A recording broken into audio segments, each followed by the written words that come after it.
Realtor agents ആണ്. ഇന്നത്തെ കാലത്ത് റിയൽ എസ്റ്റേറ്റ് ഏജന്റിന് ഏറ്റവും നല്ല വേറൊരു മാർഗ്ഗം എന്ന് പറഞ്ഞു കഴിഞ്ഞാൽ സോഷ്യൽ മീഡിയയാണ്. എന്നിട്ട് ലിങ്ക്ഡിൻ, ഫേസ്ബുക്ക്, ഇൻസ്റ്റാഗ്രാം വഴിയൊക്കെ നമ്മുടെ പ്രോപ്പർട്ടികളെ ലിസ്റ്റ് ചെയ്യുക. നമ്മൾ വെറുതെ ഫേസ്ബുക്കിൽ കൂടെയൊക്കെ നമ്മൾ ഈ പറയുന്ന പൊളിറ്റീഷ്യനോ അല്ലെങ്കിൽ മറ്റുള്ളവരെ കുറ്റം പറഞ്ഞു നടക്കുന്ന സമയം കൊണ്ട് നമ്മുടെ ഒരു പ്രോപ്പർട്ടി കിട്ടുകയാണെങ്കിൽ നമ്മളത് ലിസ്റ്റ് ചെയ്യുകയാണെങ്കിൽ വളരെ നല്ല രീതിയിൽ മാർക്കറ്റ് പ്ലേസ് എന്നൊക്കെ പറഞ്ഞ രീതിയൊക്കെ ഉണ്ട്. വന്നിട്ട് ഇതിലൊക്കെ ചെയ്യുകയാണെങ്കിൽ എന്തായാലും 100% നമുക്കൊരു എൻക്വയറി വരും. വന്നിട്ട് ഇതൊരു പ്രൊഫഷണൽ രീതിയിൽ നമ്മൾ ഏറ്റെടുക്കുകയാണെങ്കിൽ നമുക്ക് നല്ലൊരു റിയൽ എസ്റ്റേറ്റ് ബിസിനസ് ചെയ്യാൻ പറ്റും. ഇപ്പം അതിൽ തന്നെ നമ്മുടെ നല്ല രീതിയിലുള്ള ഫോട്ടോഗ്രാഫ്സ് ഒക്കെ എടുത്ത് നമുക്കതിൽ പോസ്റ്റ് ചെയ്യാം. അതിൽ തന്നെ നമ്മുടെ ഈ പ്രോപ്പർട്ടിയെക്കുറിച്ച് ഡീറ്റെയിൽ ആയിട്ട് നമുക്ക് പോസ്റ്റ് ചെയ്യാനൊക്കെ സാധിക്കും.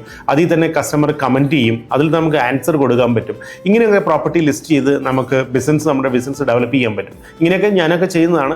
പലരും ഇതുപോലെ തന്നെ ബിസിനസ് ചെയ്യുന്നുണ്ട്. അപ്പം ഇതും റിയൽ എസ്റ്റേറ്റിന് ഏറ്റവും നല്ലൊരു മാർഗ്ഗമാണ്. പക്ഷേ വളരെ സത്യസന്ധതയോടുകൂടിയുള്ള പ്രോപ്പർട്ടികളെ കൊടുക്കാവുള്ളൂ. വെറും കസ്റ്റമറിൻ്റെ നമ്പർ കിട്ടാൻ വേണ്ടി മാത്രം നിങ്ങൾ ഒരിക്കലും നിങ്ങളുടെ പ്രോപ്പർട്ടി നിങ്ങൾ ലിസ്റ്റ് ചെയ്യരുതെന്നാണ് ഞാൻ പറയുന്നത്. വന്നിട്ട് അപ്പം ഈ രീതിയിലുള്ള സോഷ്യൽ മീഡിയകളൊക്കെ ഉപയോഗിച്ച് കഴിഞ്ഞു കഴിഞ്ഞാലും നമ്മുടെ ബിസിനസ്സിനെയൊക്കെ നമുക്ക് നല്ല രീതിയിൽ നമുക്ക് മുന്നോട്ട് കൊണ്ടുപോകാൻ സാധിക്കും.